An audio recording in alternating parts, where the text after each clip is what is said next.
ถือว่าเป็นบทกลอนที่เป็นยังไงถือว่าเป็นใหญ่งามบ่โอ้ถือว่ามันเป็นธรรมดาเนาะเป็นบทกลอนเสียงแค้นแดนลานซา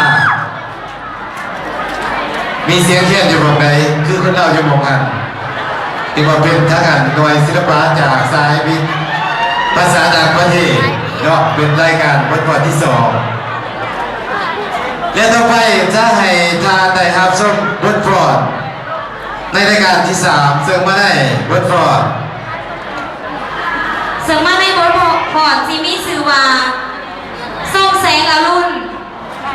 นักศึกษามาจากสายวิทยาศาสตร์คณิตศาสตร์ขอเสียงตบมือก่อนครับจากศิลปะจากสายวิทยาศาสตร์คณิตศาสตร์อีกเท่านึง